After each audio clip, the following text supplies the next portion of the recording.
नमस्कार मित्रांनो, आज तुमच्यासाठी घेऊन आलो एक भयकथा बापू. लेखक नारायण धारप. नागेश महाजन समोरून येताना दिसला तेव्हा शंकररावांना ती एक आपत्तीच वाटली. तसे पाहिले तर तोही साधा मास्तरच होता आणि शिक्षणही ग्रॅज्युएटपर्यंत झाले होते. पण त्याच्या वागण्यात, बोलण्यात स्वतःबद्दलचा एक विलक्षण गर्व आणि दुसऱ्याला कमी लेखण्याची वृत्ती होती. त्यामुळे त्याच्या सहवासात शंकररावांना फार अस्वस्थ वाटत असे. शंकररावही एका शाळेत शिक्षक होते. रिटायर्ड होताना निवृत्ती समारंभाच्या वेळेस त्यांच्याकडे बरीचशी रक्कम जमली होती. निवृत्त झाल्यावर महिन्याभरात त्यांनी गावातले मध्यवस्तीत एक लहानसे घर विकत घेतले. किंमत वाजवी होती. व्यवहार सुरळीतपणे पार पडला आणि पाडव्याला वास्तुशांती करून शंकरराव आणि गिरिजाबाई त्यांच्या नव्या घरात राहायला आले. त्यांना जागा पुरेशी होती. उरलेल्या 3 खोल्यातल्या 2 खोल्या त्यांनी विद्यार्थ्यांना दिल्या होत्या आणि एक क्वचित काळी येणाऱ्या पाहुण्यांसाठी ठेवली होती. एकूणच ते दोघे समाधानाने राहत होते. पण आता हा नागेश महाजन आला होता. नमस्कार महाजन. नमस्कार नमस्कार शंकरराव. काय खबर आहे? ठीक आहे ठीक आहे. शाळा काय म्हणते नागेशराव? शाळा काय नुसता शंख करते हो. काय नवीन घर घेतलं म्हणे तुम्ही? अहो नवीन कसले, जुनाच वाडा आहे गावातला. असं का? मला वाटले मास्तर आता बंगला बांधणार. अहो आम्ही कसला बंगला बांधतो. तुमचे काय सांगायचे मास्तर. शिकवण्या आहेत, गाईड्सची रॉयल्टी आहे, पुन्हा घरभाडे आहे, चैन आहे तुमची नुसती. काय म्हणता? जरा खटकल्यासारखे होऊन शंकरराव म्हणाले, आमचे ठीक आहे. नाही म्हणत नाही मी, पण नागेशराव 35 वर्ष त्यासाठी झिजलोय बरं का. 35 वर्ष. नागेश म्हणाला, काय झिजण्याचा गप्पा मारता शंकरराव? मला नका सांगू, बाहेरच्या लोकांना सांगा. अहो आम्हीही मास्तरकीच्याच सरकशीत आहोत म्हटलं. शंकररावांना वाटलं, हा वाद कशाला वाढवायचा. या ना एकदा घरी नागेशराव, चहाला या एकदा. बघू वेळ झाला की येईन. या नागेशसोबतचं बोलणं थोडक्यात संपलं. या समाधानात शंकररावांनी त्याचा निरोप घेतला. त्याला काही काम नसते हे त्यांना माहीत होते, पण त्या सबबीवर तो घरी आला नाही तर त्यांना आता काही वाईट वाटणार नव्हते. त्याला आलेल्या अपयशामुळे त्याच्या मनात आपल्या यशस्वी आयुष्याबद्दल हेवा असला पाहिजे ही गोष्ट सहजपणे शंकररावांना समजत होती. त्याच्यापुढे आपल्या पैशाचं प्रदर्शन करण्याची त्यांची अजिबात इच्छा नव्हती आणि ही भेट शंकरराव सहजगत्या विसरून गेले. शाळेचा कसला तरी महोत्सव होता. त्यावेळी शंकररावांना आमंत्रण आले. तेथे नागेशची गाठ पडली. तेव्हा त्यांच्या ध्यानात ही मागची भेट अजिबात नव्हती. पण चहाच्या वेळी नागेशनेच त्यांना आठवण दिली. हां काय मास्तर, काय म्हणताय? ठीक ठीक आहे ठीक आहे. आमचे काय आता, आम्ही रिटायर्ड लोक. मग आम्हाला घरी केव्हा बोलावणार? अहो मी सांगितले नाही का, केव्हाही या की चहा पाण्याला. तोंडाने बोलवता खरे शंकरराव, पण घर कोठे, नाव काय, पत्ता काय हे तर अगदी गुलदस्त्यात ठेवता. छान आहे की आयडिया. थोड्याशा रमलेल्या चेहऱ्याने शंकररावांनी त्याला घरची खूण व नाव सांगितले. तरीही तो 2-3 दिवसांनी एका संध्याकाळी 7च्या सुमारास जेव्हा त्यांच्या घरी हजर झाला तेव्हा त्यांना जरा आश्चर्यच वाटले. पण त्यांनी अगदी मनापासून त्याचे स्वागत केले. या नागेशराव या. तो आत आला. घर जुन्या बांधणीचे असले तरी शंकररावांनी आत थोडा बहुत खर्च करून बराच अद्ययावतपणा आणला होता. नागेशला ते सारे पाहून आश्चर्य वाटल्यासारखे दिसत होते.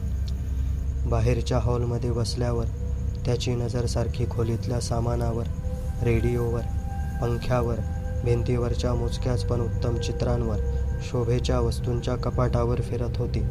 पण तो काही बोलला नाही. शंकररावच म्हणाले, चला एकदा घर तर पाहून घ्या. त्यांनी प्रथम त्याला स्वयंपाकघरात नेले. गिरिजाबाई नको नको म्हणत असतानाही शंकररावांनी तिथे उभ्याने स्वयंपाकाचा ओटा तयार करून घेतला होता. जवळपास सामानासाठी कपाट अशा सुखसोयी करून घेतल्या होत्या. स्वयंपाकघराच्या दोन्ही खिडक्या उत्तरेला असल्यामुळे प्रकाश थोडा कमी होता. मात्र त्या बाबतीत एक मोठा दिवा लावण्याखेरीज शंकररावांना काही करता येण्यासारखेच नव्हते. त्यांनी नागेशला बाथरूम, स्वतःची खोली, गेस्ट रूम, अंगणात नवीनच सुरू केलेली बाग सारे काही दाखवले. घराला खालून थोडीशी ओल होती आणि सर्वत्र जरा कमी प्रकाश होता. त्यावर टीका करण्याखेरीज नागेश इतर काही बोलला नाही. दोघेजण परत बाहेरच्या खोलीत आले. गिरिजाबाईंना शंकरराव म्हणाले, चहाचे पाहतेस ना आता? हातातील विणकाम खाली ठेवून त्या उठल्या आणि स्वयंपाकघराकडे गेल्या. जाता जाता त्यांनी पदर खोचण्यासाठी मागच्या बाजूस घेतला होता, पण स्वयंपाकघराच्या दारातच त्या एकदम थांबल्या. डाव्या हातातला पदरही तसाच राहिला. दोघांच्याही लक्षात येण्याइतकी ही क्रिया अचानक झाली. गिरिजाबाई सावकाश मागे वळल्या. एकाएकी त्यांच्या चेहऱ्यावरचा रंग पार उतरला होता. कपाळावरती घामाचे थेंब जमा झाले होते. अंगावरती सरसरून काटा उठला होता. शंकरराव चटकन म्हणाले, का ग, काय झाले? आत बापू आहेत. बापू? आत्ता यावेळी? त्या काहीच बोलल्या नाहीत. त्यांनी केवळ कपाळावरचा घाम पुसला व नुसती मान हलवली. शंकरराव हे एकदम गडबडल्यासारखे दिसत होते. ते उठून गिरिजाबाईंकडे गेले. त्यांच्या मागोमाग नागेशही गेला. काय झाले आहे याची त्याला अजिबात कल्पना नव्हती, पण तो विचार करत होता, या दोघांना इतके घाबरवणारे, गोंधळून टाकणारे त्या दरवाजा पलीकडे होते तरी काय? शंकररावांनी हळूच स्वयंपाकघरात डोकावून पाहिले आणि ते एकदम म्हणाले, नाहीत ग आत, तुला भास झाला असेल. गिरिजाबाईंनी हलकेच स्वतः आत पाहिले. त्या दोघा मागोमाग नागेशही आत डोकावला. ओट्याकडे बोट दाखवून गिरिजाबाई म्हणत होत्या, तेथे होते, नळाजवळ. पण काय करीत होते? मी किती वेळ उभी असेन? खिडकीबाहेर पाहत असल्यासारखे दिसत होते. गिरिजाबाईंच्या अंगावर अजून काटा होता. कपाळावरती अजून घाम फुटत होता. त्यांना धीर देत शंकरराव म्हणाले, असू दे, तुला माहीत झाले आहे ना आता? आपल्याला कधीही उपद्रव होत नाही हे कळले आहे ना आता? मग काय इतकी घाबरतेस? पण मला कसेसेच होते हो. जीव कसा घाबरा होतो. ठीक आहे, आम्ही आतच बसतो. या हो नागेशराव. नागेशला आता येथे एखादे रहस्य आहे अशी खात्री वाटायला लागली होती आणि टेबलावर बसता तो म्हणाला, काय शंकरराव, काय भानगड आहे? आणि हा कोण नवा बापू? श्श, असे बोलू नका. का हो, मला सांगाल तर खरे? सांगताना शंकरराव खूप अडखळत होते, अस्वस्थ होत होते. त्याचं असं आहे नागेशराव, आम्ही हे घर घेतल्याच्या आधीपासून येथे बापू येतात. म्हणजे आम्हाला त्यांचा त्रासबीस काही होत नाही, पण ते येतात मात्र नक्की. पण येतात म्हणजे काय हो? तुमचे कोणी नात्यातले आहे का? नागेशने विचारले. नाही, आमचे कोणीच नाहीत ते. मग त्यांना तुम्ही एवढे घाबरून का असता आणि त्यांना घरात तरी का येऊ देता? नागेशने पुन्हा एकदा विचारले आणि शंकररावांनी उत्तर दिले, त्याचं असं आहे नागेश, बापू आता हयात नाहीत. विजेच्या धक्क्यासरशी एक लहर एकदम नागेशच्या सर्वांगावरून शहारत गेली. ही गोष्ट त्याच्या अपेक्षेपलीकडची होती, विश्वासापलीकडची होती, कल्पनेच्या बाहेरची होती. काय म्हणता? म्हणजे भूत वगैरे येते की काय? श्श, शंकरराव एकदम म्हणाले. शंकरराव व गिरिजाबाई दोघे भ्यालेल्या सशासारखे त्याच्याकडे टकमक पाहत होते. न राहून तो मोठमोठ्याने हसायला लागला. त्याला खरोखरच हसू आवरेना. कमाल आहे तुमची, म्हणजे भूतांचे घर घेतलेत तुम्ही? शंकरराव त्याला पुन्हा गप्प राहण्याची खूण करीत होते. बरं एकदा सांगा तरी, त्यामागे आहे काय ते? शंकरराव म्हणाले, मला फारशी माहिती नाही. ते इथे बरीच वर्ष दिसतात असं लोक सांगतात आणि आम्हीही त्यांना अनेकदा पाहिलंय. नागेशने विचारले, अहो पण त्यांना अहो का करता? शंकरराव म्हणाले, अहो दिसायला वयस्कर आहेत. नागेशने पुन्हा विचारले, कसे आहेत दिसायला? गोरे, काळे, उंच, लठ्ठ? आम्ही त्यांना फक्त पाठमोरेच पाहिले आहे. फक्त पाठमोरे? हो. तोंडाकडून ते दिसत नाहीत म्हणजे ते कोणाकडे सहसा तोंड करून उभे राहत नाहीत. पण का? नागेशराव, या गोष्टीत विनाकारण कशाला शिरायचं आपण? अहो पण सांगा तर खरे. लोक असं म्हणतात आणि मी असं ऐकलं आहे की. ठीक आहे, जे काय असेल ते सांगा पटकन शंकरराव, की जिवंतपणी माणसाला त्यांचा चेहरा दिसत नाही. नागेशने विचारले. म्हणजे आपल्यापैकी कोणाला ते समोरून दिसणार नाहीत? शंकरराव पुन्हा म्हणाले, मी फक्त जे ऐकलं ते तुम्हाला सांगितलं नागेशराव. या उपर मला काही माहीत नाही. नागेशच्या शरीरावरून मगासारखीच परत एक भीतीची शहर आपल्या बर्फाच्या पावलांनी गेली. पण स्वतःची क्षणभराची भीती लपवण्यासाठी असेल किंवा शंकररावांना खिजवण्यासाठी असेल, नागेश पुन्हा मोठमोठ्याने हसायला लागला आणि हसता हसता म्हणाला, हे सारे विलक्षणच आहे बुवा. बरं, हे तुमचे बापू दिसतात तरी कसे? म्हणजे मागून का होईना, पण कसे आहेत दिसायला? शंकरराव सांगू लागले, एखाद्या कर्मठ ब्राह्मणासारखे वाटतात. अंगात एक मळकट सरवायांची बाराबंदी असते, गुडघापर्यंत धोतर असते, डोक्यावर काही केस नसतात, फक्त मागच्या बाजूला अर्धवट घेरा आणि अर्धवट शेंडी दिसते. किती वेळा दिसले आहेत? खूप वेळा. पण दरवेळी असेच का? हो. दारातून बाहेर पाहतात किंवा खिडकीतून बाहेर पाहत उभे असतात किंवा कधीतरी एखाद्या कपाटाच्या दाराजवळ उभे असतात. मग तुम्ही काय करता? आम्ही शक्य तर त्या खोलीतून निघून जातो. त्यांच्या भानगडीत नाक खुपसण्याचा प्रयत्न करीत नाही. आणि हे बापूसुद्धा आम्ही तिथून गेल्यानंतर 5-7 मिनिटांनी खोलीत येऊन पाहिलं तर खोली रिकामी असते. ते निघून जातात. नागेशने पुन्हा विचारले, म्हणजे फक्त दिसतात का? इतर काही नाही का?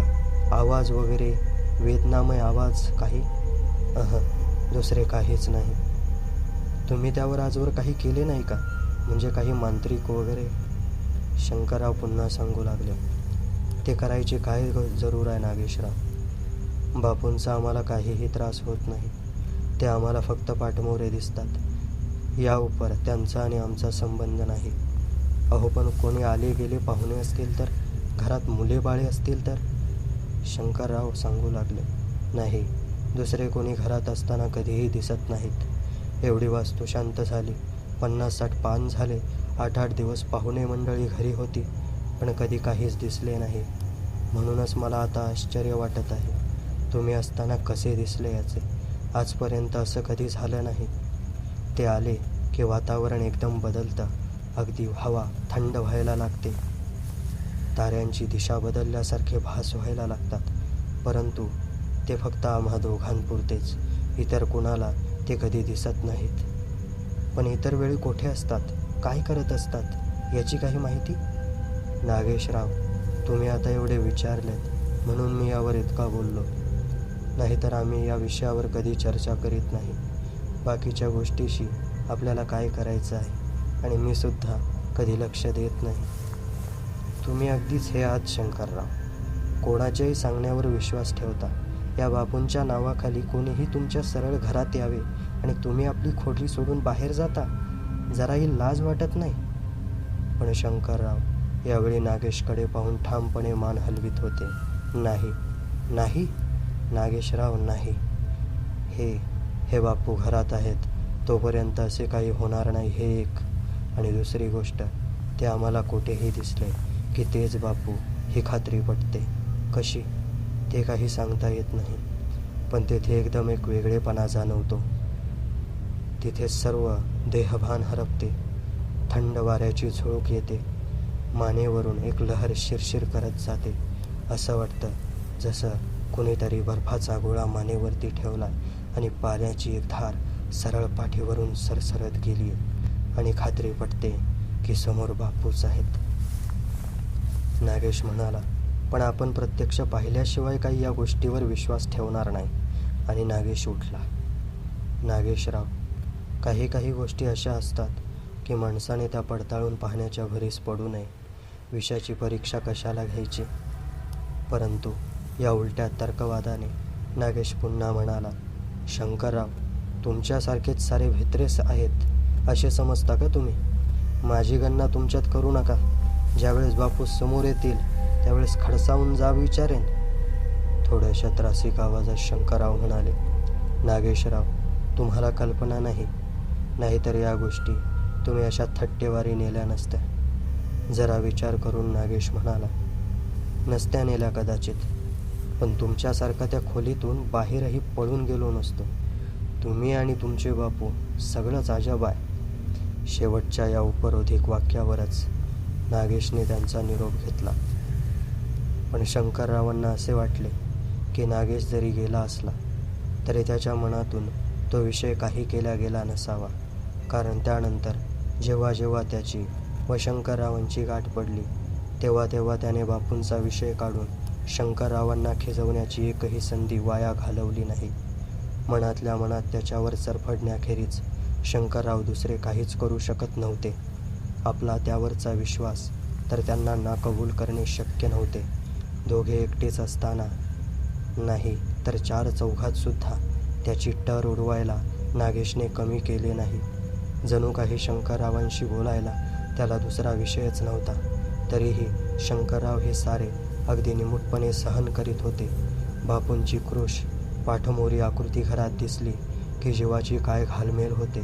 सारी सृष्टी आपल्या आसाभोवती कशी उलटी झाल्यासारखी वाटते याचा त्यांना अनुभव होता. पण शब्दात सांगायला गेले की या साऱ्या गोष्टी इतरांना हास्यास्पद वाटत. शेवटी जिभेवर शब्द अडून त्यांचा आवाज बंद होई व चेहरा शरमेने लाल होई. शेवटी एकदा हातानं सह्य होऊन ते नागेशला म्हणाले, नागेशराव, ही वेळी अवेळी तुम्ही जी माझी थट्टा करता, माझ्यावर अविश्वास दाखवता, माझा 4-4 अपमान करता, ते मला अजिबात आवडत नाही. पण नागेश उलटा त्यांच्यावरच रागावला. त्यामागे त्यांच्या यशस्वी आयुष्याबद्दलचा हेवा असेल किंवा त्या दिवशी सहज जीवाला दिलेला भीतीचा चटका असेल. पण तो म्हणाला, शंकरराव, मी तुम्हाला त्याच दिवशी सांगितले ना की असल्या पोकळ दंतकथांवर माझा विश्वास नाही. मग काय हवे तुम्हाला नागेशराव? मला स्वतःला एकदा बापूंना पाहायचं आहे. नागेशराव, मी खरंच सांगतो, त्या वाटेला जाऊ नका. कदाचित अनर्थ घडेल. झाले तुमचे नेहमीचे पुराण सुरू. शेवटी रागावून शंकरराव म्हणाले, ठीक आहे, या आज रात्री माझ्याकडे. हेच मला हवे होते शंकरराव. पण तुम्हाला बापू दिसतीलच याची खात्री मी देत नाही. कारण आजपर्यंत आमच्या दोघांखेरीज इतर कुणालाही ते दिसलेले नाहीत. फिकीर करू नका, मी त्यांना हाक मारीन इतकी मोठ्याने की जर त्यांना कान असतील तर जेथे असतील तेथे त्यांना ती ऐकू जाईल. खरोखर मनातून नागेश आता घाबरायला लागला होता. त्याचे शब्द ऐकून शंकररावांचा चेहरा एकदम गोरामोरा झाला. त्याची भीती त्याने फार वाढली. पण आता त्याला पाय मागे घेणे शक्य नव्हते. जर पाय मागे घेतला असता तर त्याचा शंकररावांसमोर तो अपमान ठरला असता आणि या आपल्या अवस्थेचा दोषही त्याच्या मनाने शंकररावांनाच लावला. ठीक आहे, मी आज रात्री येतो 9च्या सुमारास. शंकररावांनी विचारलं, नागेशराव जेवायला येणार का? नागेशने सांगितलं, नाही, 8:30 येतो. आणि आता नागेश जाणार होता त्या वाड्यामध्ये हा बापू नावाचा अजब प्रकार पाहायला. मनातून तो जरासा धास्तावलेलाच होता. परंतु आता शंकररावांसमोर माघार घेणं त्याला जमणार नव्हतं आणि नागेश घरी गेला आणि उद्या शंकररावांकडे